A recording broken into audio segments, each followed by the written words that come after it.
Insecurity है, उस insecurity के संबंध में कुछ इस तरह के नियम और कानून बनने चाहिए जिससे समाज में इस तरह की स्थिति पैदा नहीं हो कि निर्णय करने में जो नीयत साफ है और किसी कारण से जब इस तरह की दुर्घटनाएं हो जाती है तो उनके परिवार के लोगों के बीच में जिस तरह का तात्कालिक जो स्थिति पैदा होती है उसमें डॉक्टर्स को बहुत बड़ा नुकसान झेलना पड़ता है। इसलिए आवश्यक है कि हम इस तरह की व्यवस्था करें, कानून में संशोधन भी करना पड़े। तो समाज में न केवल सरकार तो समाज की भी ये आवश्यकता है, समाज में ऐसा वातावरण बनाया जाए कि स्थितियां ही पैदा नहीं होंगी जिससे डॉक्टर्स इनसिक्योर फील करें। और मैं पॉलिटिशियन को इसलिए मैं सबसे पहले मैं गोविंद सिंह जी को बहुत बहुत धन्यवाद देता हूं कि उन्होंने एक अच्छा प्रोजेक्ट प्रारंभ किया। किसी भी राजनीतिक पार्टी के प्रकोष्ठ, जिस प्रकोष्ठ की सबसे बड़ी आवश्यकता थी डॉक्टर प्रकोष्ठ की, उन्होंने प्रारंभ किया, डॉक्टर समिति को काम सौंपा और जिस तरह से उन्होंने रिपोर्ट दी उससे मुझे अच्छा लगा कि चिकित्सा प्रकोष्ठ एक अच्छी सक्रिय भूमिका के रूप में आगे अपनी भूमिका का निर्वहन करेंगे। डॉक्टर विधान चंद जी राय के जन्मदिवस के अवसर पर हम दिवस को मनाते हैं, पर वो एक राजनीतिक भी थे, डॉक्टर भी थे। तो डॉक्टर की बात तो डॉक्टर पॉलिटिकल विधान चंद जी की याद थी, उसको मैं आपके सामने आगे रखना चाहता हूँ। ये प्रपोज जो गोविंद सिंह जी ने बनाया उसकी एक अहम भूमिका और हो सकती है। मैंने बहुत नजदीक से देखा था कोरोना में, डॉक्टर विजय सिंह जी मेरी बात को और आगे बढ़ाएंगे कि कोरोना में जो समाज का सबसे वनरेबल सेक्शन था, एससी और एसटी, सबसे लिस्ट शेड्यूल्ड किसी की हुई है समाज में, उस लोगों की हुई है जो सबसे कमजोर तबके का लोग। वन ऑफ द रीजन में आप रिफर कर सकते हैं, जो सनलाइट में रहते थे, जो खुले में वातावरण में रहते थे, उनकी सबसे कम कैजुअलिटी किसी को कोरोना में, तो उन लोगों की हुई है। आज ज्यादा आवश्यकता है कि इस चीज को हमें और ज्यादा साइंटिफिक डेटा के साथ एनालिसिस करने की जरूरत है, क्योंकि पोस्ट कोविड जिस तरह की स्थितियां बन रही है उसमें भी आप देखिए कि जो कैजुअलिटी हो रही है, हार्ट अटैक हो रहे हैं, उनमें उन लोगों की संख्या बहुत कम है जो वनरेबल सेक्शन के लोग। इसका मतलब हमें ये खास रूप से समझने की आवश्यकता है कि प्रिवेंटिव मेडिसिन के संबंध में जो नेचर ने जो हमें दिया है उसके संबंध में हमें और अच्छे ढंग से काम करने की आवश्यकता है। और खास तौर से मैं गोविंद सिंह जी और बात करेंगे, 2-3 बात मैं अपने बात करूंगा। प्रपोज की एक भूमिका ये हो सकती है, आने वाले समय इस देश में बुजुर्ग पॉपुलेशन करीब 14% की ग्रोथ से बढ़ेगी। 14% ग्रोथ से जब बुजुर्ग बढ़ेंगे तो हमारी जो मेडिकल प्रोफेशन की जो तैयारी है, जो हमारा मेडिकल इंफ्रास्ट्रक्चर है, वो उन बुजुर्ग लोगों की नीड्स को कैटर करने के लिए सफिशिएंट नहीं है।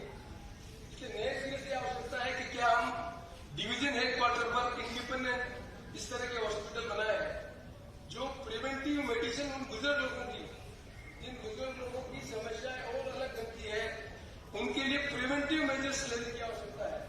उनके लिए दवाइयों की आवश्यकता नहीं है, उनके लिए और फिजिकल एक्सरसाइज की आवश्यकता है, उनके लिए और दूसरी चीजें की आवश्यकता है। जैसे जैसे एजिंग होती है वैसे वैसे उनके अंगों के साथ प्रॉब्लम होती है, उनकी बोन की डेंसिटी कम होती है और जो चीजें पैदा होती है, या उनकी सोडियम कमी हो रही है, या उनकी जो चीजें कम हो रही है।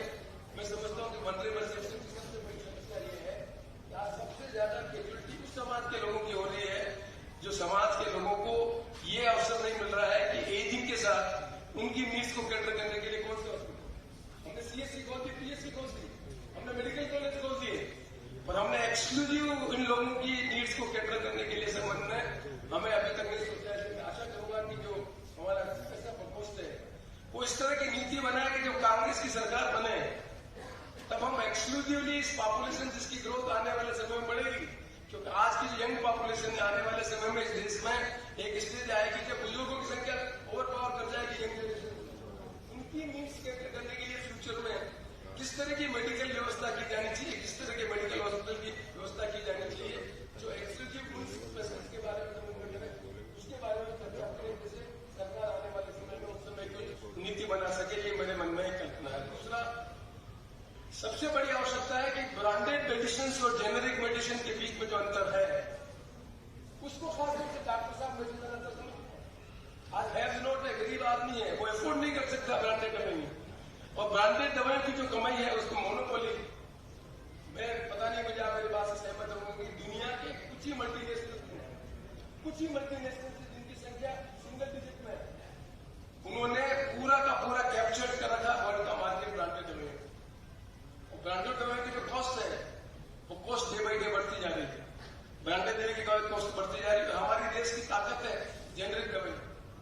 जेनरिक दवाई की कॉस्ट कम होती है। कैसे हम जेनरिक दवाई को ज्यादा पॉपुलर करें?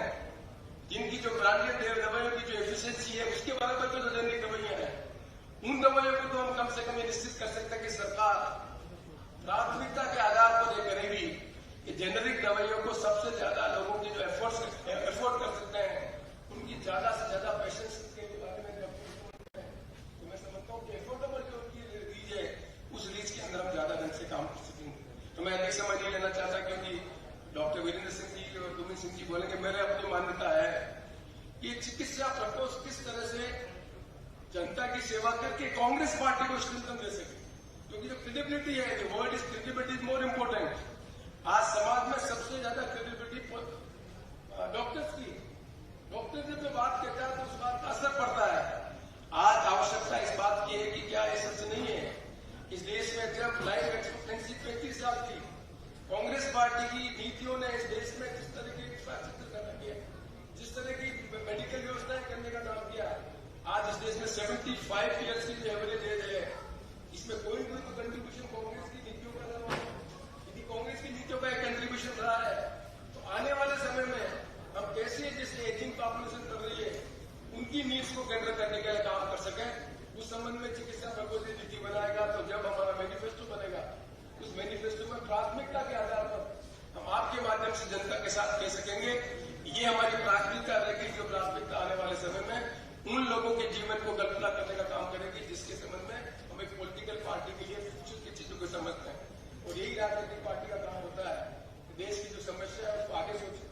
यदि पंडित जवाहरलाल नेहरू देश की समस्याओं को नहीं सोचते, यदि मिक्स इकोनॉमी नहीं करते, तो आज दुनिया में जो जीडीपी बढ़ रही है अमेरिका और यूरोप और सबसे ज्यादा बढ़ रही है, तो कोई फोर्स नहीं किया होगा हमारे पार्टी के नेताओं ने। कोई पार्टी के नेताओं ने फोर्स नहीं किया होगा सैनिक कैंपर का, तो आज परमाणु को मना पाए, चंद्रमा में पहुंच पाए। ये जो कल्पना करने की जो क्षमता थी कांग्रेस पार्टी ने इस देश को ताकत देकर दुनिया में ताकत का देश बनाया।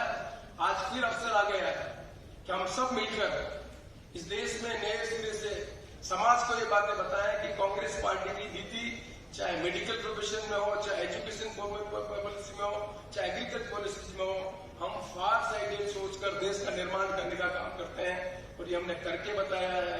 नए भारत की कल्पना हमने की है, कंप्यूटराइजेशन की कल्पना हमने की है। आज दुनिया में जो बदलाव हो रहा है उसकी कल्पना हमने की है। ये जो आधार कार्ड ऐसी कल्पना हमने की है, ये डीबीटी उसकी कल्पना हमने की है। ये दुनिया में जितना बदलाव हो रहा है इसकी कल्पना करने का श्रेय कांग्रेस पार्टी के उन लोगों को है जिनमें अलग अलग प्रोफेशन के लोगों की क्षमता का उपयोग किया। और इसीलिए डॉक्टर विधान चंद्र राय जी को एक अच्छा डॉक्टर मानते हैं, एक अच्छा पॉलिटिशियन मानते हैं। और इसीलिए उन्होंने बंगाल में लंबे समय तक कांग्रेस पार्टी को सशक्त ताकत देकर सत्ता देने का काम किया। आइए गोविंद सिंह जी के इस प्रयास में जो हमारे डॉक्टर्स हैं वो आगे आए, बढ़े, जनता की सेवा करें और फोर्स ही करें कि आने वाले समय जो कांग्रेस की सरकार बने तो हम उन नीतियों को कैसे नए ढंग से मेडिकल में काम कर सकें जिससे राजस्थान की जनता की और सेवा कर सकें। ऐसी मैं अपेक्षा करता हूँ। एक बार मैं पुनः चिकित्सा प्रकोष्ठ के हमारे सब साथियों को जो भी सूरज जी ने कहा उनके बारे में मैं बहुत बहुत धन्यवाद देता हूँ। और मुझे विश्वास है कि जिनको आज आप सम्मानित करेंगे हम सब गौरवान्वित अनुभव करेंगे कि आज गोविंद सिंह जी के कारण हमें पार्टी के लोगों को अवसर मिला। इस प्रोफेशन में जो काम करने वाले डॉक्टर है उनको आप सम्मानित करें। इन्हीं सब शब्दों के साथ एक बार मैं आप सबको इस डॉक्टर डे के लिए बहुत बहुत शुभकामनाएं देता हूं। Thank you so much sir. तो इस कार्यक्रम को आगे बढ़ाते हुए मैं रिक्वेस्ट करना चाहूंगी श्री गोविंद जी डोटासरा जी को, डॉक्टर वीरेंद्र सिंह जी को, टीकाराम जूली जी को कि वो मंच पे आगे आए और हमारे डॉक्टर को सम्मानित करें। Now I like to call doctor Sandeep Yadav and doctor Umesh Meena ji.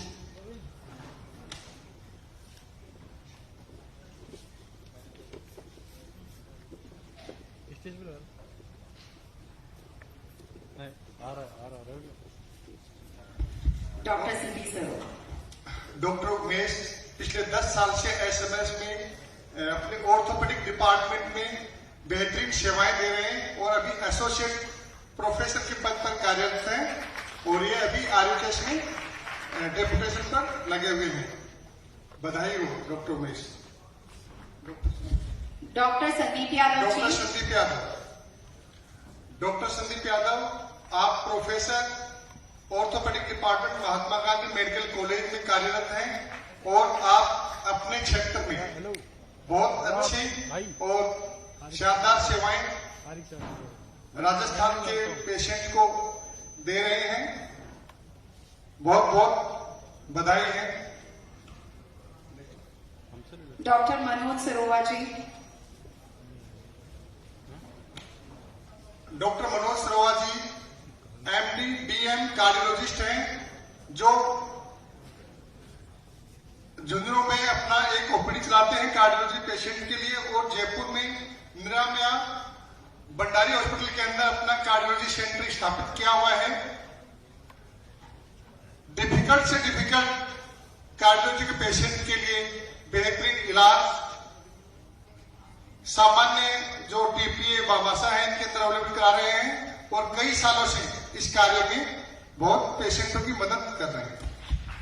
Doctor Vinay Kumar महला जी।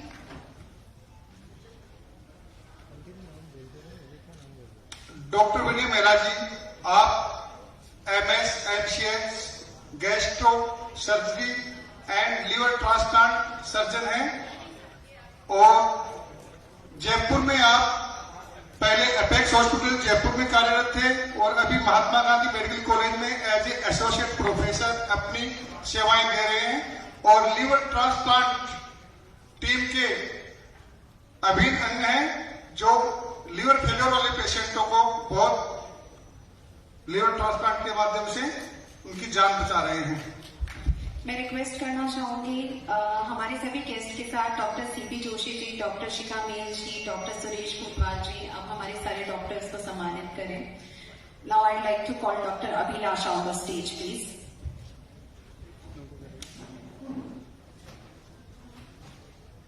Doctor Abhilasha.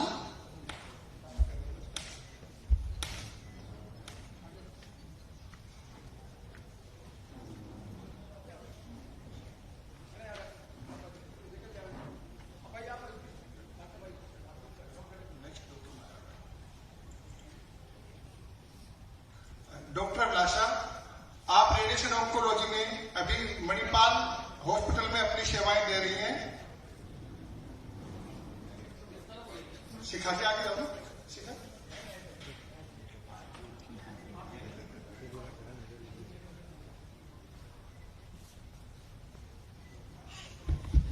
Doctor Maya Hada ji.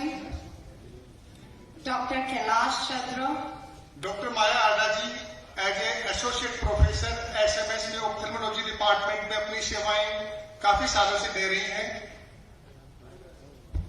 Doctor Kailash Chandra. आंखों के एडवांस टेक्निक के द्वारा काफी लोगों की अपनी रोशनी ला रही है। डॉक्टर अनिल कुमार गुलिया जी।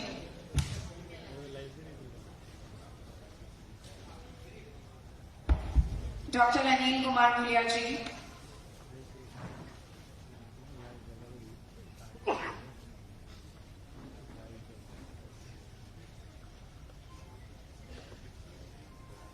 डॉक्टर अनिल गुलिया जी पिछले काफी सालों से जयपुर में ओरल मेडिसिन एंड रेडियोलॉजी का काम कर रहे हैं और कारवार रोड पर आसपास के क्षेत्र के लोगों के लिए काफी अच्छा इलाज कम दर पर उपलब्ध करवा रहे हैं।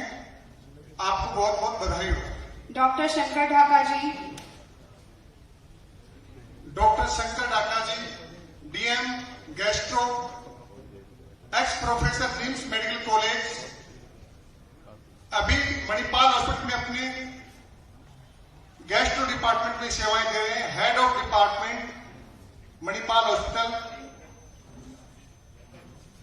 इनके द्वारा हजारों गैस्ट्रोस्कोपी, एंडोस्कोपी और कोलोनोस्कोपी की जा चुकी है। अपने क्षेत्र में लगभग पिछले 12-13 साल से कार्यरत है और जटिल से जटिल मरीजों का सफल इलाज कर पा रहे हैं। डॉक्टर विकास पिलानिया जी। डॉक्टर विकास पिलानिया जी, आप डीएम पल्मोनरी मेडिसिन, अभी मणिपाल हॉस्पिटल में आप चीफ कंसल्टेंट पल्मोनोलॉजी डिपार्टमेंट में कार्यरत हैं और गंभीर श्वास रोग से संबंधित पेशेंटों का बहुत ही बारीकी से और अच्छा इलाज दे रहे हैं। आपको बहुत बहुत बधाई हो। अनन्या पारिक जी, डॉक्टर अनन्या पारिक। डॉक्टर अनन्या पारिक पिछले 5 साल से जयपुर में ऑन्कोलॉजी पेशेंट्स के लिए अपनी सेवाएं दे रही हैं। अभी RHL रिनोवा सेंटर पर कैंसर मरीजों का किफायती दरों पर अच्छा इलाज दे रही हैं, बड़ी सिंपैथी और एथिकल प्रैक्टिस के साथ। आपको बधाई। डॉक्टर सुनीता बिश्नोई जी। डॉक्टर सुनीता बिश्नोई जी ये जयपुर में बहुत ही सीनियर ऑप्शन गायनिकोलॉजिस्ट हैं और आप जयपुर या हॉस्पिटल सरकारी हॉस्पिटल में लगभग 25 साल तक अपनी सेवाएं मरीजों को देते आए और आज फिर जब रिटायरमेंट के बाद में आप अपनी ये सेवाएं लगातार निरंतर जारी है। अभी hope hospital top road Durgapura में आप अपनी सेवाएं दे रही हैं। डॉक्टर अनुराग सिंहाग जी।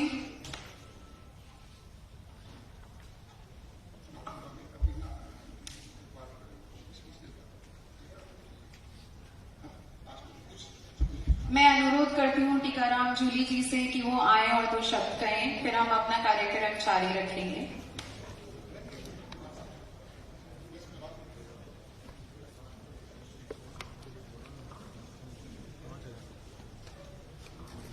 आज चिकित्सा प्रकोष्ठ की तरफ से डॉक्टर्स डे पर आयोजित इस कार्यक्रम में विशेष रूप से हमारे मेहमान डॉक्टर सीपी जोशी जी, आदरणीय गोविंद सिंह जी डोटासरा साहब, प्रदेश अध्यक्ष प्रदेश कांग्रेस कमेटी, हमारी विधायिका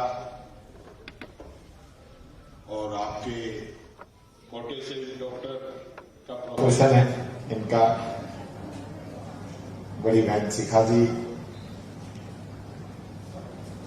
आपके प्रकोष्ठ के अध्यक्ष विकास महिला जी, ललित तनवाल जी, सारिका चौधरी जी, डॉक्टर वीरेंद्र पूनिया जी, जो कोविड के समय में जिन्होंने बहुत ही जबरदस्त मोर्चा संभाला था, डॉक्टर सुरेश कुलवाल जी, अभिमन्यु भदौरिया जी, सुनीता बिश्नोई जी, लोकेश मान जी, डॉक्टर संदीप सैनी जी, यहाँ सभी उपस्थित चिकित्सा प्रकोष्ठ के पदाधिकारी, सभी जिलाध्यक्षगण, यहाँ उपस्थित सभी पत्रकार बंधु और सभी साथियों, सर्वप्रथम डॉक्टर्स डे की बधाई, शुभकामनाएं। आप सब नए नियुक्त पदाधिकारियों को भी बधाई और शुभकामनाएं। मैं धन्यवाद देना चाहूँगा डोटासरा जी को और महिला साहब कि जिन्होंने चिकित्सा प्रकोष्ठ की जो कार्यकारिणी की शुरुआत की, एक प्रकोष्ठ जो है वो नया सर्जित किया और बहुत ही एक्टिव लोगों को इसके अंदर मौका दिया, उसके लिए मैं आपको बहुत बहुत बधाई और शुभकामनाएं देता हूं। ये हमारा सौभाग्य है कि पिछले कांग्रेस राज के अंदर मेडिकल के अंदर जो काम हुए, मेडिकल की जो योजनाएं आई, मेडिकल कॉलेज बनाने से लेकर जिला hospital, CHC, PHC, sub centre की बात करें या डॉक्टर्स की सैलरी की बात करें या नर्सिंग स्टाफ के पदों की बात करें, उनकी भर्ती की बात करें या राइट टू हेल्थ, चिरंजीवी बीमा योजना, RGHS की बात करें, तो आपको नजर आएगा कि पूरे हिंदुस्तान के अंदर राजस्थान ही एक ऐसा राज्य था जहां 90% लोगों का बीमा का कवरेज मिला चिरंजीवी योजना के अंदर। आज क्या हालत इन योजनाएं की होगी वो सब आप लोगों को पता है। चिकित्सा प्रकोष्ठ की एक जिम्मेदारी, बहुत बड़ी जिम्मेदारी है। हमारी 2 तरह की जिम्मेदारी है। सबसे पहले तो हमारी जो मेडिकल के जो लोग हैं, हमारे साथी हैं, मेडिकल सेवा जो दे रहे हैं, उनकी क्या परेशानियां हैं, उनकी क्या परिस्थितियां, उनको क्या क्या दिक्कतें आती हैं, उनका साथ देने की बात है। हम उनको जोड़ेंगे, उनकी समस्याओं को उठाएंगे, बताएंगे, तो निश्चित तौर पर वो लोग हमसे जुड़ेंगे। क्योंकि काम करवाने की तो एक अलग बात है, हम कहीं भी हमारे मेंबर बनो, ये करो, वो करो, जब तो ऐसे आदमी नहीं जुड़ेगा। आदमी जब जुड़ेगा जब हम उनकी जो दिक्कतें हैं, उनकी जो परेशानियां हैं, उनके लिए हम आवाज उठाएं। किसी के साथ भी कोई दिक्कत आती है, उसके साथ हमारा प्रकोष्ठ का जिला अध्यक्ष, प्रदेश अध्यक्ष जाके खड़ा हो, तो ये नजर आएगा कि हाँ भाई इनके लोग मदद कर रहे हैं। दूसरा, जो आम पब्लिक है उसके अंदर भी हम लोग जाएं, उनको हमारी योजनाएं, हमारा काम वो बताएं, तो निश्चित तौर पर वो लोग हमसे जुड़ेंगे। आज जो हालात जो है देश में, वो तो देखो किसी से कोई छुटी हुई नहीं है। बहुत ज्यादा पॉलिटिकल बात मैं नहीं करूंगा। दोनों पार्टियों की अपनी अपनी विचारधारा है। एक विचारधारा आज आप देख ही रहे हैं, शासन के अंदर है। जो चिकित्सा प्रकोष्ठ है, इसमें सब पढ़े लिखे लोग हैं, बड़ी बड़ी बहुत मेहनत करने के बाद में आपको डिग्री मिलती है, और आम जन से सीधा आप लोग जुड़े हुए हैं। रोजाना जो है डॉक्टर्स के पास जो लाइनें टूटती नहीं है पेशेंटों की, इतनी भारी जो लोगों का आना जाना आप लोगों के साथ बना रहता है। तो ऐसे समय में जो एक्चुअल स्थिति है, हमें मौका लगे तो हम जरूर उनसे बात करें, क्या परिस्थिति क्या बन रही है, और कौन सी पार्टी जो स्वार्थ के लिए काम कर रही है और कौन सी पार्टी इस देश के लिए काम कर रही है।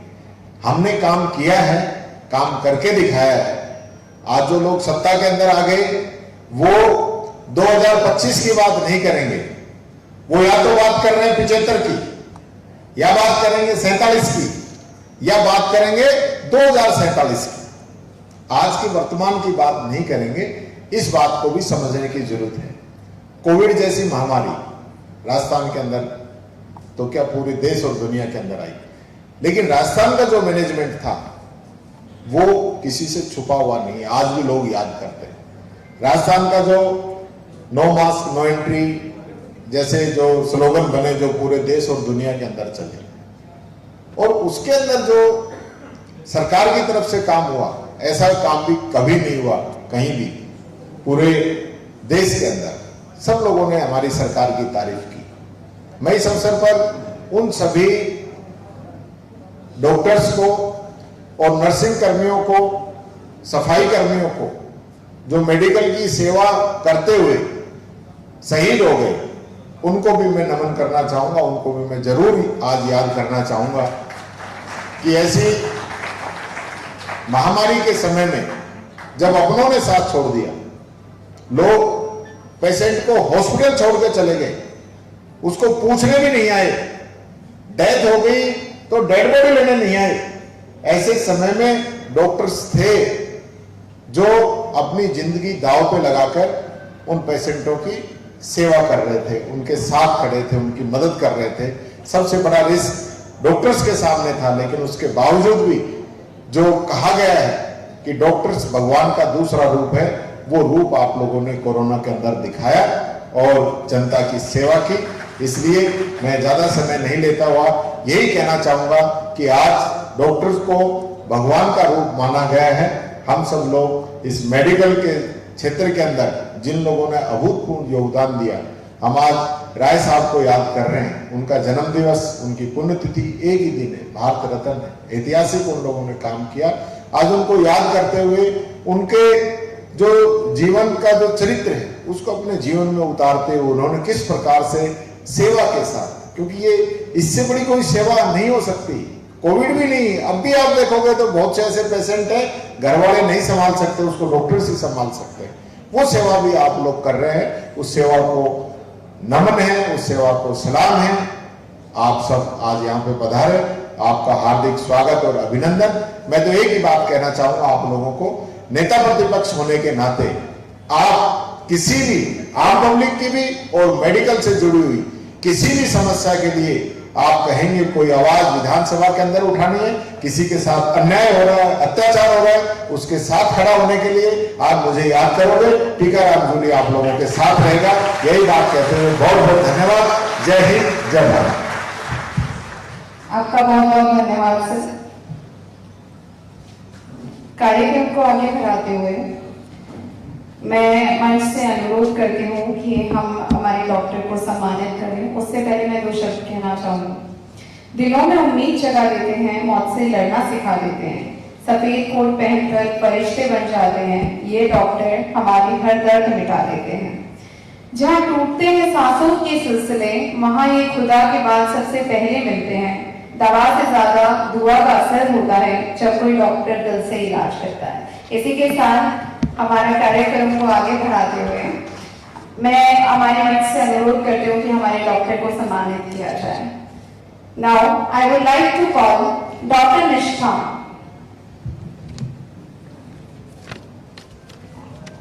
Doctor Nishtha double MD MS MD anaesthesia and MS obs gynae SMS से, और अभी जयपुर ग्रामीण चौमू के अंदर अपनी बेहतरीन सेवाएं लोगों को दिन और रात उपलब्ध करा रही हैं।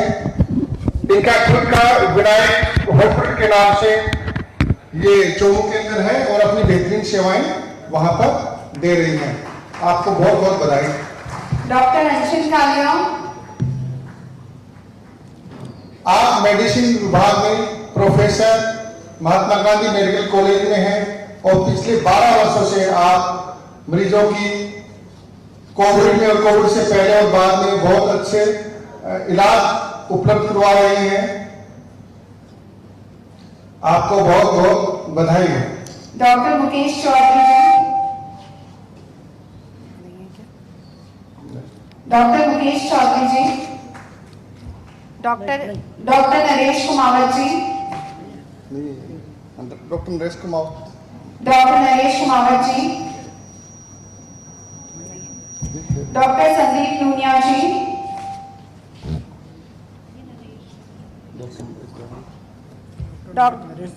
Doctor Naresh Kumawat ji,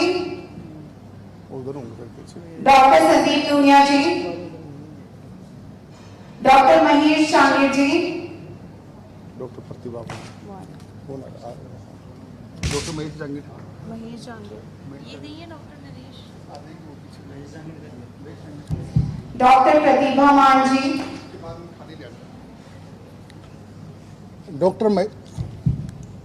doctor Mahesh Jangir MS laparoscopic and general surgeon. आप नव इंपीरियल हॉस्पिटल के डायरेक्टर और हेड ऑफ सर्जरी डिपार्टमेंट के रूप में कार्यरत हैं और आप अपने सर्जरी की स्किल से हजारों पेशेंटों की अच्छी सर्जरी करके जान बचा रहे हैं। आपको बधाई। डॉक्टर प्रतिभा मान जी, डॉक्टर प्रतिभा मान जी पिछले 8-9 साल से SMS में पैथोलॉजी डिपार्टमेंट में बेहतरीन सेवाएं दे रही हैं। एक सर्जन के लिए पैथोलॉजिस्ट से बढ़ के कुछ नहीं होता। पता नहीं कब वो कह दे टिश्यू इज इनसफिशिएंट बट लेकिन प्रतिभा जी ने अपने पैथोलॉजी स्किल की वजह से लाखों पेशेंटों में समय पर डायग्नोसिस करके और सर्जन की हेल्प की है। आप लोगों का बहुत बहुत धन्यवाद। प्लीज विराजमान हो जाइए। Now I like to call doctor Virendra Singh ji. Please sir आइए और कुछ शब्द कहिए। तालियां नहीं रुकनी चाहिए।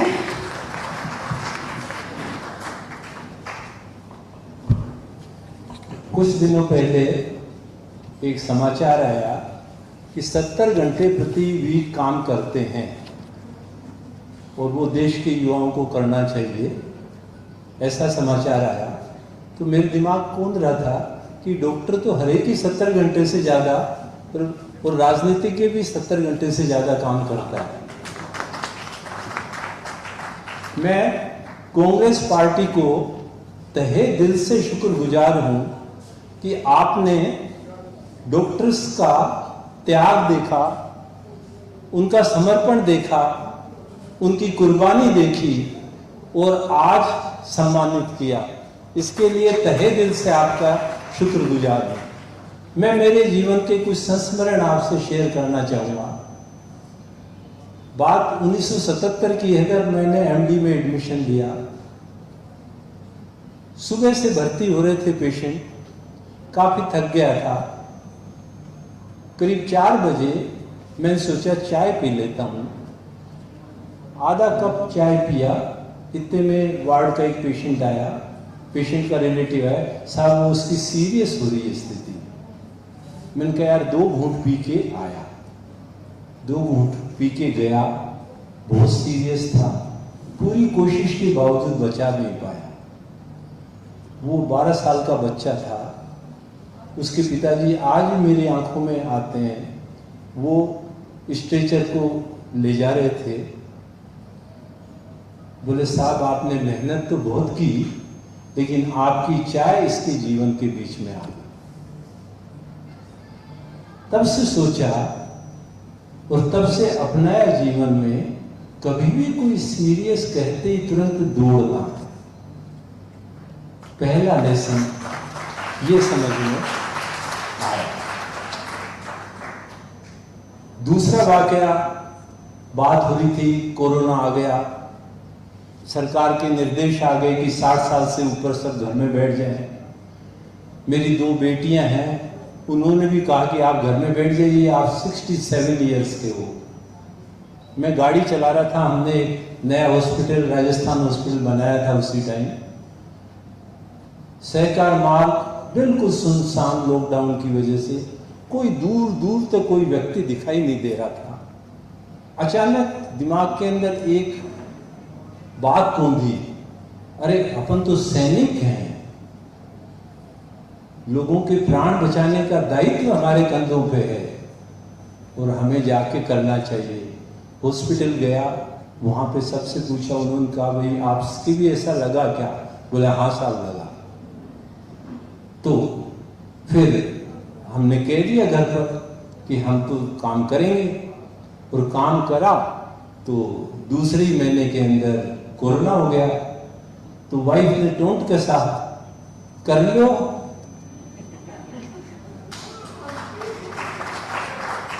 हमने कहा जब युद्ध में कूदेंगे तो चोट तो लगेगी, वहां कोई फूल की माला पहन के थोड़ी आएंगे।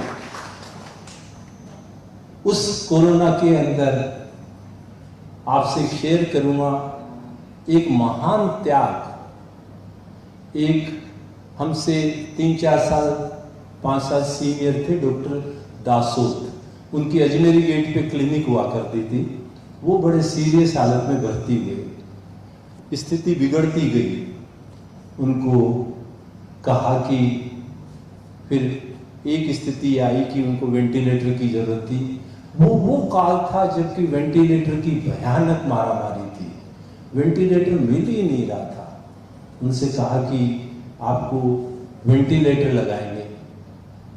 आप सोचिए उन्होंने मुझे क्या कहा। उन्होंने कहा डॉक्टर साहब किसी जवान के लगाइए, 70 साल के बूढ़े को बचा के क्या करेंगे? मुझे महर्षि दाधीच दिखाई दिए उन डॉक्टर दासोत के अंदर।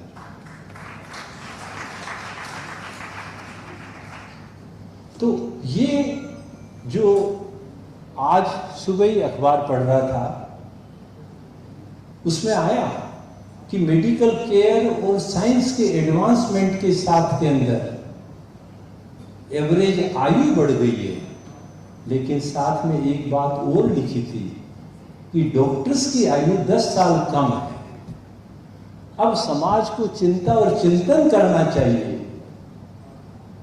आपकी कांग्रेस पार्टी को भी चिंता और चिंतन करना चाहिए कि ये 10 साल की आयु कम क्यों है। एक मैं चीज बता दूं, मेरे से कई बार पेशेंट पूछते हैं डॉक्टर साहब आपको नींद अच्छी क्यों आती है? अच्छा, मैं भी सोचता था मेरे को नींद की प्रॉब्लम आज तक 71 साल में क्यों नहीं हुई। इसका जवाब मुझे मेरी बेटी, छोटी बेटी निष्ठा है, वो एस्थमा भवन संभालती है, उसने अभी कुछ दिन पहले दिया कि डैडी मेरे को एक पेशेंट आया, उसने पैर छू के कहा डॉक्टर साहब आपने बचा लिया, बहुत बड़ी बात की।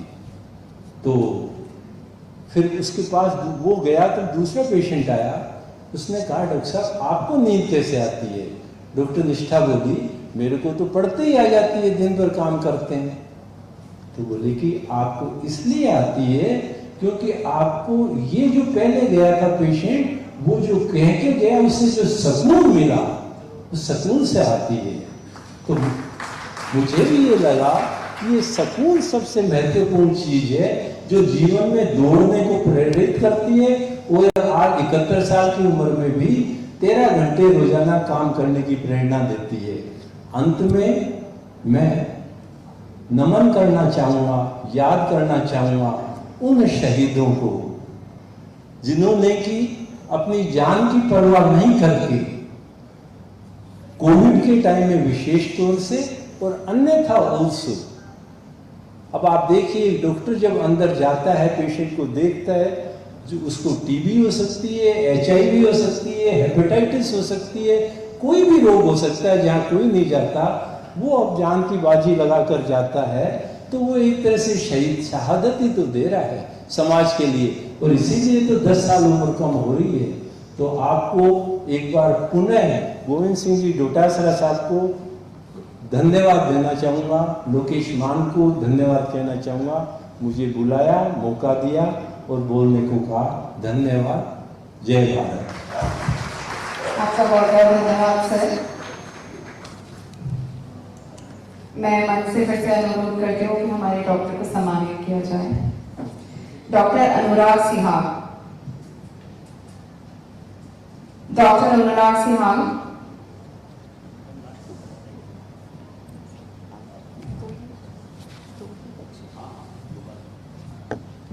डॉक्टर लोकेश मान। सर अस्थमा और चेस्ट के स्पेशलिस्ट हैं, 12 साल से जयपुर में कार्यरत हैं और अभी महात्मा गांधी हॉस्पिटल में प्रोफेसर हैं।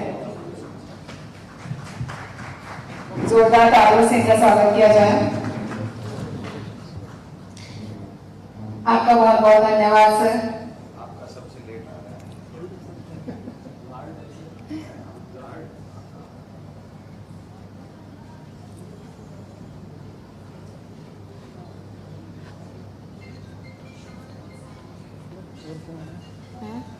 Doctor Naresh Kumar.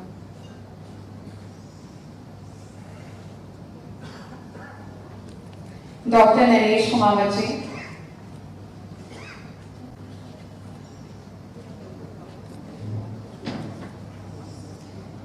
Doctor Naresh Kumawat ji GB के बहुत स्पेशलिस्ट है रेस्पिरेटरी मेडिसिन में। 8 साल का उनका एक्सपीरियंस है और अभी फिलहाल वो SMS में अपनी सेवाएं दे रहे हैं।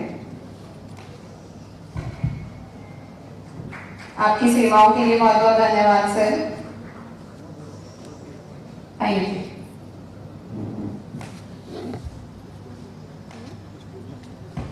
अच्छा, हमारे बीच में डॉक्टर लोकेश मान जी हैं, वो कुछ शब्द कहना चाहेंगे तो मैं बोलूंगी अपने मंच वालों से प्लीज बैठिए सर, प्लीज। धन्यवाद। सम्मानित मंच का बहुत बहुत आभार कि डॉक्टर्स डे के ऊपर डॉक्टर्स को उनके द्वारा किए जा रहे कार्य के लिए सम्मानित करने के लिए आज समय निकालकर और यहाँ पधारे। हमारे डॉक्टरों की हमेशा एक पीड़ा रहती है, जो एज ए पॉलिटिशियन हम आपसे एक रिक्वेस्ट करना चाहते हैं, कभी भी किसी डॉक्टर के लिए या डॉक्टर समुदाय के लिए कुछ भी कार्य आप करें तो उनको एक बार आप आमंत्रित करें और उनको हमेशा किसी भी जो पेशेंट और डॉक्टर का जो रिलेशन है उससे बेहतर, डॉक्टर से बेहतर कोई नहीं समझ सकता। इलाज के अंदर क्या चीजें जरूरी हैं, कितना जो बिल है या कितना जो एक पैकेज होता है वो कितना जरूरी है पेशेंट की प्रॉपर इलाज के लिए। हम आज इलाज नहीं, एक अच्छी क्वालिटी इलाज की बात कर रहे हैं, जहां पर हर पेशेंट चाहे गरीब हो चाहे अमीर हो एक क्वालिटी ट्रीटमेंट का हकदार है, चाहे वो किसी भी स्कीम के तहत हो या TPA के तहत हो या कोई स्टेट गवर्नमेंट की कोई पॉलिसी या सेंट्रल गवर्नमेंट की पॉलिसी हो। तो जब भी कभी हमारी सत्ता आए तो आप डॉक्टर को एक स्टेक होल्डर की तरह व्यवहार करें और उनको उचित स्थान पर वार्ता के लिए हमेशा बुलाएं। कभी डॉक्टर कोई मार्शल कौम है नहीं, डॉक्टर इमोशनल कौम है जो सिर्फ अपना काम करना जानती है।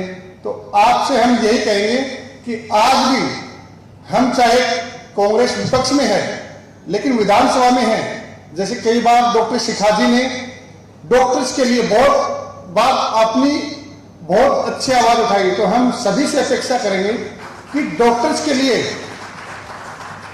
सही वक्त पर उनके लिए एक आवाज उठाएं ताकि डॉक्टर पेशेंट का रिश्ता नाजुक जो डोर है वो बनी रहे और डॉक्टर को भी सड़कों पर नहीं आना पड़े।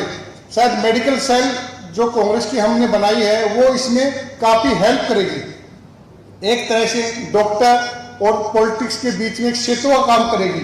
समय समय पर हम अपनी बात आगे पहुंचाएंगे और संगठन को मजबूती देने का कार्य करेंगे। इसी के साथ मैं सभी मंच का धन्यवाद देता हूं। Thank you. Thank you so much. तो इस पूरे आयोजन को सफल बनाने में सबसे अहम भूमिका रही हमारे सम्मानीय डॉक्टर विकास सर की। उनकी वजह से ही हम आज यहाँ एक साथ मिल पाए हैं। उनका समर्पण, मार्गदर्शन और मेहनत इस आयोजन की असली ताकत रही।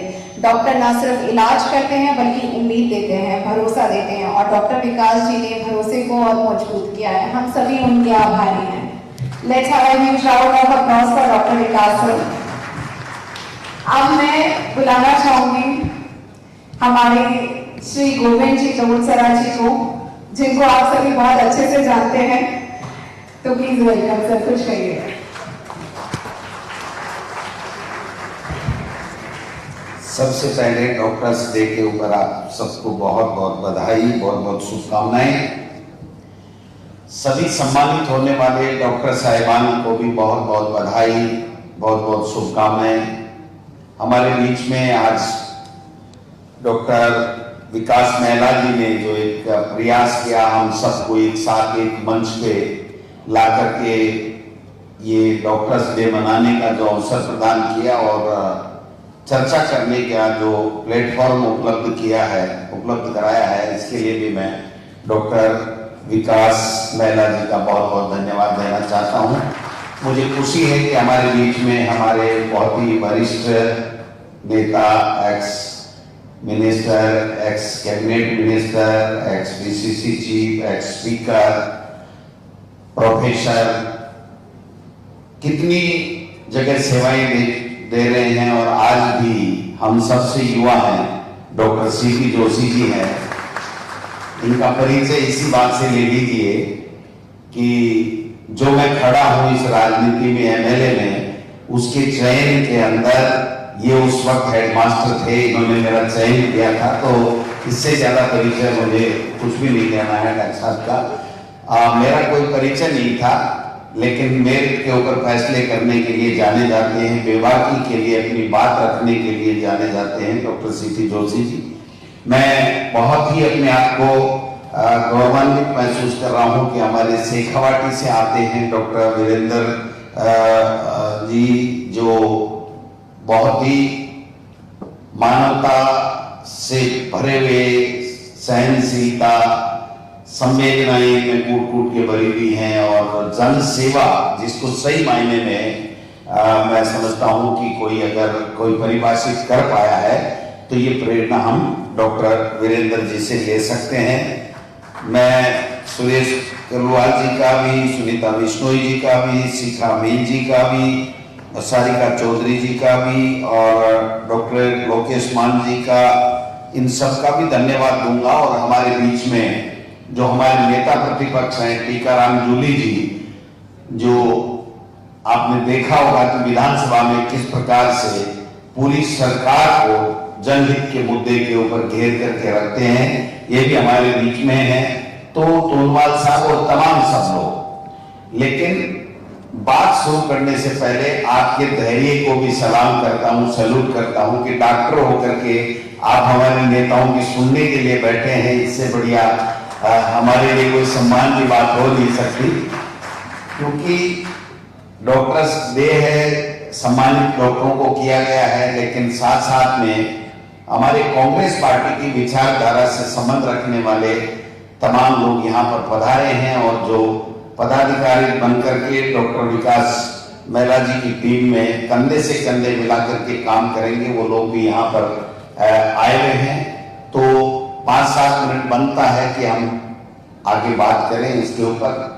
मैं तो एक ही बात कहता हूँ, पहले भी मैंने कही है, आज भी मैं फिर दोहराना चाहता हूँ कि यही एक प्रोफेशन ऐसा है जिसमें आदमी जब आता है तो बहुत ही उदास, दुखी, तकलीफ में, चिंता लिए हुए, चाहे कैसी भी परिस्थिति हो, वो चिंता लिए हुए, कोई अगर मेडिकल चेकअप भी कराने आता है तो एक चिंता लिए आता है कि मेरे क्या होगा, मेरे कोलेस्ट्रॉल कैसा होगा, मेरे डायबिटीज कैसी होगी, क्या होगा, क्या कुछ ऐसा तो नहीं निकल जाएगा। और प्रेगनेंसी के समय भी हम हमारी बेटी बहन को लेकर के आते हैं तो बड़ी चिंताएं रहती हैं कि साहब कैसे क्या होगा, कैसे सारी बातें हैं। बाकी बीमार जब भी आता है, चाहे वृद्ध को लेके आओ, बच्चा को लेकर के आओ, हर वक्त चिंताएं रहती हैं।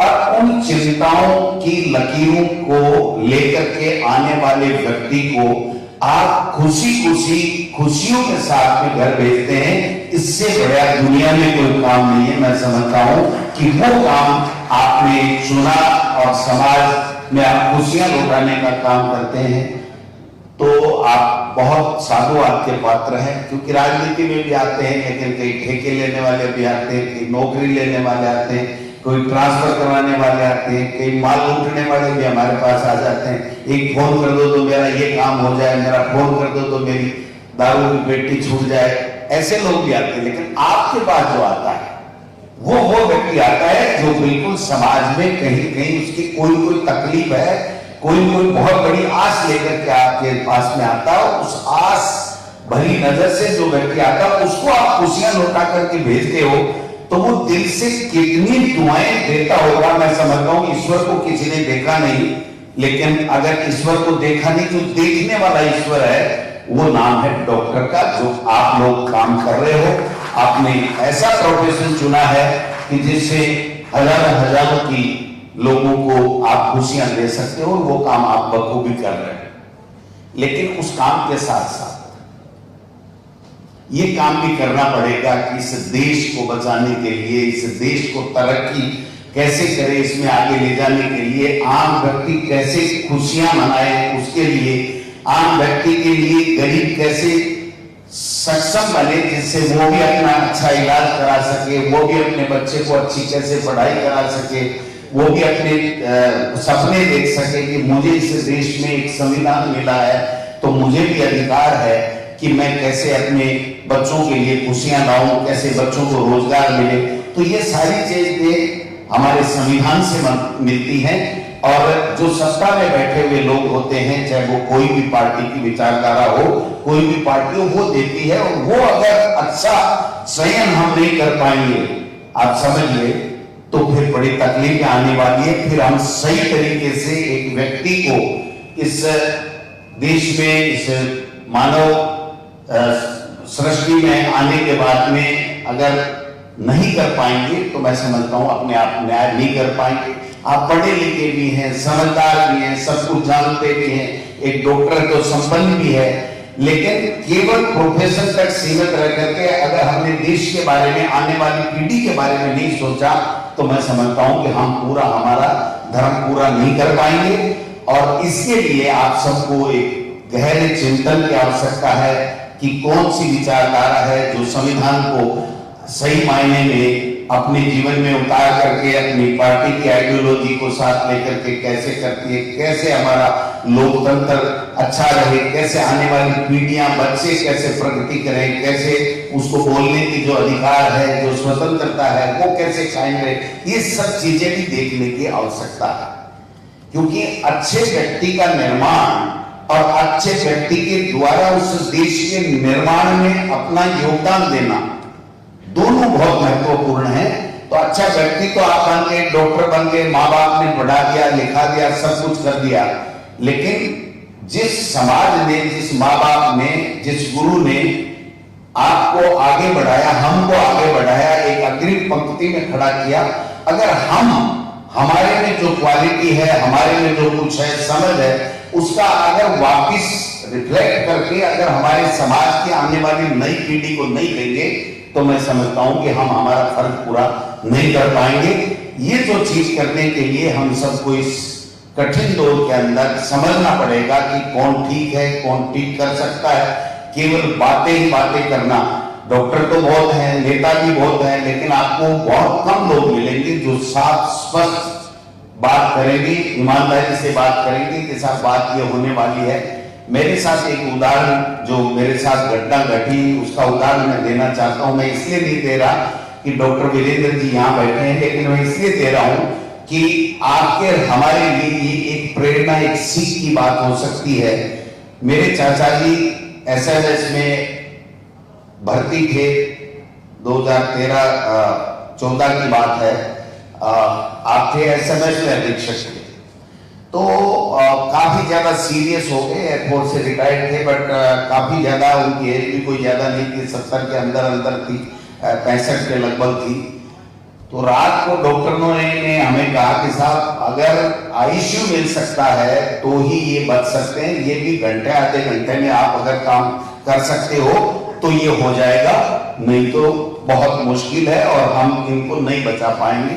चूंकि हालांकि मैं एमएलए था, लेकिन मैं क्या करता, डॉक्टर का अपना सिस्टम है, हॉस्पिटल में आईसीयू में सीट है नहीं है, ये चीज भी देखनी पड़ती है। विपक्ष में भी थे, दूसरी बारी में जीता था, तो मैंने डॉक्टर साहब के नंबर थे, मैंने डॉक्टर वीरेंद्र जी को फोन मिलाया।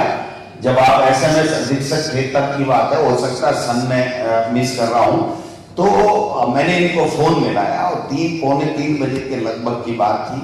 अचानक इनका फोन रिसीव हुआ और मैंने अपना नाम बताया। उन्होंने कहा नहीं मैं पहचानता हूं। मैंने कहा साहब ऐसी ऐसी व्यवस्था है, ऐसे अगर आप आईसीयू में कर दोगे तो हो सकता है इनकी जान बचाए, नहीं तो डॉक्टर ने हाथ खड़े कर दिए। इन्होंने 10 मिनट के अंदर वहां पर आईसीयू की व्यवस्था की और मैं कहना चाहता हूं कि मेरे चाचा जी 1.5 महीने एसएमएस में रहे, लेकिन आज वो पूरा मेरा काम देखते, गांव में जाते, काम करते, उनका जीवन बचा। तो एक इन्होंने फिर मुझे कहा कि आप भाग्यशाली हो कि मैं रात को उठाता नहीं उठाता पता नहीं, लेकिन उस वक्त लाइट गई हुई थी। ये तो इन्होंने बहाना बनाया। बाकी सही बात यह है कि रिंग साइलेंट करके नहीं सोते हैं कि कब कौन किस की जरूरत पड़ जाए। मैं सही मायने में डॉक्टर हूं, मैं अगर एक जान भी बचाऊं तो मैं समझता हूं कि अपने आप को भाग्यशाली मानता हूं कि ये जो सोच लेकर के इन्होंने अपना दायित्व निभाया, तो मैं समझता हूं कि ये चीजें हम सबको करने की आवश्यकता है। आप ये चीज करिए और हम लोग भी बात सही कह रहे हैं आप कि जब सरकारें आती हैं तो फिर सरकार में पावर आ जाता है, पावर के साथ में पॉपुलरिटी आ जाती है, पॉपुलरिटी के बाद में प्रोस्पेरिटी भी आ जाती है। ये ठेके वाले भी पाती मिलाने चालू कर देते हैं और भी धंधे बढ़ जाते हैं, तो प्रोस्पेरिटी भी आ जाती है, पैसा भी आ जाता है, पावर भी आ जाता है। तो मैं समझता हूं कि लेकिन उसके साथ साथ इस राजनीति में रहने वाले हमारे लोगों के इस 4 पी के साथ में 5वां पी जो है वो प्राउड भी आ जाता है, और प्राउड आने के बाद में तो अंतोगत्वा व्यक्ति को नीचे जाना ही पड़ता है। तो हमारे लिए ये सीख है कि हम पदों पे काम करें, कुछ भी मिले, लेकिन प्राउड नहीं करें और सहजता और सरलता के साथ में जो हमारा काम है वो ईमानदारी के साथ में करें। और आपके लिए जरूरी है कि हर उस कोई के ऊपर, बस उस मरीज में आप उसको भगवान के रूप में देखिए कि भगवान ने हो सकता है इसकी जान बचाने के लिए, इसकी मदद करने के लिए मुझे ही निमित्त किया है। इस भाव के साथ में अगर आप काम करेंगे तो मैं समझता हूं कि हमेशा डॉक्टर का जो पेशा है वो बहुत ही उम्दा है, बहुत ही उसकी इज्जत अपनी है।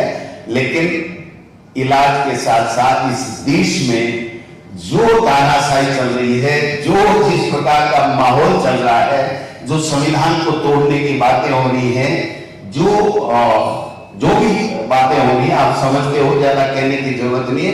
उसका इलाज भी आपको करना पड़ेगा। अकेले मरीज का इलाज करने से नहीं चलेगा। जो चीज ठीक है उसको आगे बढ़ाइए, जो चीज ठीक नहीं है उसको ठीक करने के लिए अपने आप का योगदान दीजिए। वो किस रूप में हो, कैसे हो, मत के रूप में हो, कैसे भी हो, लेकिन उसका अपना योगदान देना चाहिए। यही हम लोग अपेक्षा करते हैं कि जो बुद्धिजीवी लोग हैं वो अगर इस बात को समझने लग जाएं क्योंकि मोटा मोटी यही होता है यार, हमारा काम है, डॉक्टर है तो हमारा हॉस्पिटल में मरीज देखने का काम है, बाकी हमारा काम नहीं है। और राजनीति वाले देखते हैं कि हमारे इधर उधर ट्रांसफर कराना, ये कराना, वो कराना, माला पहनना, ये काम है। अगर यही हमने समझ लिया तो हम सही मायने में सही काम नहीं कर रहे हैं। हमको सबको ये समझना पड़ेगा कि हम कहाँ खड़े हैं, क्या समाज ने हमको दिया है और उस समाज के प्रति क्या उत्तरदायित्व है। हम कैसे हमारे में जो गुण है, जो अच्छाई है, जो हमारे पास में क्वालिटी है, उसको कैसे वापस समाज में आने वाली पीढ़ी के लिए हम दे पाए। ये बात अगर हम लोग करेंगे तो मैं समझता हूँ अच्छी बात होगी। तो ज्यादा लंबी छोटी बात करने की आवश्यकता नहीं है। डॉक्टर विकास मेहरा जी को मैं इसलिए धन्यवाद देना चाहता हूं कि मुझे 5 साल के लगभग हो गया इस प्रदेश अध्यक्ष के तौर पे काम करते हुए, और 2005 से मैं प्रधान फिर एमएलए बनता आया हूं। प्रदेश कांग्रेस में उपाध्यक्ष भी रहा, जिले में भी रहा, लेकिन किसी भी प्रकोष्ठ में और डॉक्टरों की टीम बनाना, कांग्रेस पार्टी की विचारधारा के साथ में जोड़ना, ये काम कोई नहीं कर पाया जो आपने करके दिखाया है। इसलिए आप जो लोग हो वो बात बहुत धन्यवाद हो, क्योंकि मैं ज्यादा परिचय नहीं था सीपी साहब, मुझे सतपाल मलिक साहब जो हमारे गवर्नर साहब रहे हैं, उन्होंने मुझे एक दिन टेलीफोन किया कि भाई डोटासरा जी, मैं तेरे को एक लड़का दे रहा हूं, इसको कोई काम लगाना, ये आपको निराश नहीं करेगा। आज वो हॉस्पिटल में है, आप लोगों की सेवा में है, हम सब दुआ कर रहे हैं कि वो और ज्यादा स्वस्थ जल्दी होकर के चिरंजीवी हो, बहुत जिए। लेकिन वास्तव में उस आदमी ने एक खरे सोने की सिफारिश की थी, और आज हमें गर्व हो रहा है कि इन्होंने आप सबको बुला करके हमारे सबके सामने चर्चा की है। अंत में मैं एक ही बात कहना चाहता हूं कि जब संगठन होता है तो हम सब बातें करते हैं, सबको काम पे लगाते हैं, बूस्टर डोज भी देते हैं, ऐसा करो तुमको ये पद मिलेगा, ये मिलेगा, जब राज आएगा तो ये मिलेगा। लेकिन जब राज आता है तो उसके बाद में थोड़ी बहुत प्रायोरिटियां चेंज हो जाती हैं। मैं आपको विश्वास दिलाना चाहता हूं, जूली साहब बैठे हैं, हमारे सीपी जोशी जी बैठे, मैं आपको विश्वास दिलाना चाहता हूं आने वाले समय में राज आएगा। आपकी चिकित्सा के संबंधित कोई भी बात होगी, आपके प्रकोष्ठों के माध्यम से ही होगी, ये मैं आपको विश्वास दिलाना चाहता हूं। इसलिए निश्चित रहे, जो आप कर रहे हैं उसका फल भी आपको मिलना चाहिए। आप जिसके पात्र हैं तो वो काम होना चाहिए। मैंने देखा है कि बीजेपी वाले करते हैं साहब, एजी की नियुक्ति हुई तो एजी की सिफारिशें बड़ी बड़ी आई और एजी किसी को नियुक्त कर रहे थे, इनका विधि प्रकोष्ठ इनका है, उसने कहा नहीं ये बनेगा। 1.5-2 महीना लग गया, लेकिन जो उनके विधि प्रकोष्ठ ने कहा वही हुआ। इसलिए मैं कहना चाहता हूं कि चिकित्सा के क्षेत्र में अगर कोई बात होती है तो कांग्रेस पार्टी की सरकार आने पे चिकित्सा प्रकोष्ठ के लोग जो बात कहेंगे उसी बात को हम लोग आगे बढ़ाएंगे, ये मैं आपको विश्वास दिलाना चाहता हूं। आप सब लोग आए, आखिर तक जमे रहे। अगर केवल हमारी ही जमात वाले होते तो पता नहीं अब तक तो आधे से ज्यादा तो किसे के लिए होते। तो आप जो काम करते हो ईमानदारी के साथ में करते हो, लगन के साथ में करते हो, पूरी निष्ठा के साथ में करते हो, इस बात का हमें भली बात ध्यान में है। कोई भी बात, कोई भी समस्या, राजस्थान की विधानसभा हो चाहे बाहर हो, अगर आपकी कोई समस्या आती है तो उसको उठाने के लिए, उसकी बात करने के लिए, आपकी लड़ाई लड़ने के लिए, आपके संघर्ष में हम सब साथ रहेंगे। हम सब मिलकर के जो व्यवस्थाएं बन गई हैं उनमें परिवर्तन करके इस देश को, इस लोकतंत्र को कैसे मजबूत करें, इस दिशा में हम लोग काम करेंगे। आप सब लोगों का बहुत बहुत धन्यवाद। जय हिंद, जय भारत, नमस्कार। बहुत बहुत बधाई आपको डॉक्टर्स डे की पुनः है, और सम्मानित मंच को भी, मीडिया के मेरे साथियों को भी बहुत बहुत धन्यवाद। इनको तो डॉक्टर्स डे तो खैर मना ही रहे हैं, ये भी कवर कर ही रहे हैं, लेकिन इनको तो वो न्यूज चाहिए कि ऐसा ही भर्ती निरस्त नहीं हुई, इसमें डोटासरा क्या कहता है, कांग्रेस पार्टी क्या कहती है, तो वो काम भी करेंगे अभी तो। लेकिन अभी जो बात है वो डॉक्टर्स डे की है। आप सब लोगों का बहुत बहुत धन्यवाद। जय हिंद, जय भारत। आपका बहुत बहुत धन्यवाद आपके शब्दों के लिए। अब मैं अनुरोध करती हूँ